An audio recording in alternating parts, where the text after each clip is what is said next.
Hello, I'm Kasey Scribbins, Assistant Manager at Sauvie Island Wildlife Area. This week I am in the North Unit. The North Unit can be a fun but challenging hunt. You can often get away from the crowds, but many of the ponds and lakes are miles from the parking lot. The North Unit is operated a little differently from the other three main hunting areas. It is open every day of the authorized game bird hunting seasons. You can hunt until the end of legal shooting hours, and check-in is on a voluntary basis.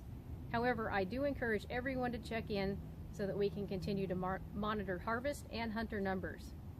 The self-serve check station is located in the parking lot at the end of Reeder Road. Goose hunting is not allowed except during the September goose hunt.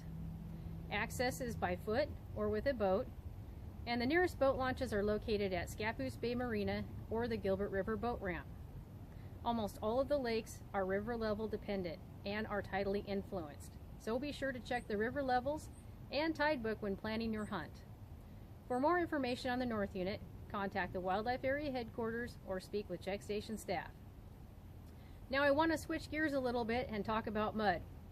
Some of the worst mud on the wildlife area is in the North Unit. Before venturing out into a muddy area, take some time to check it out. Get a good stick or an oar and poke around, see if there's a firm bottom. Don't go onto mud without water on top of it. The water will often break the suction and help you get out. Don't send your dog into the mud. Just because they have four-wheel drive doesn't mean they won't get stuck also. And that's often how people get into trouble. Their dog gets stuck and they go out to help the dog and then they get stuck themselves. And lastly, it's always a good idea to hunt with a partner and carry a cell phone in case you need to call for help. So please exercise caution and common sense when hunting these areas. A duck is not worth your life.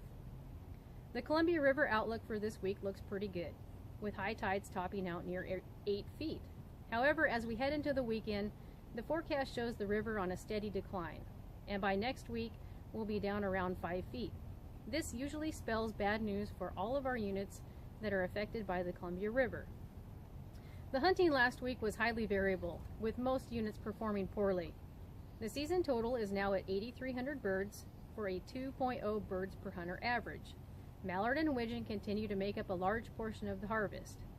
Currently, we have decent numbers of ducks on the wildlife area.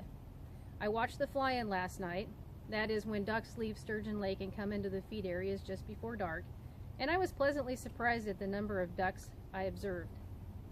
What we are missing, however, is the weather. Right now the ducks don't have any reason to fly during the day. The forecast for this week shows freezing morning temperatures with sun and warming to around 50 during the day. And this just isn't cold enough. So until we get some good stormy weather or a cold snap, unfortunately I think the harvest numbers will remain low. That is all that I have for this week. Until next time, happy hunting.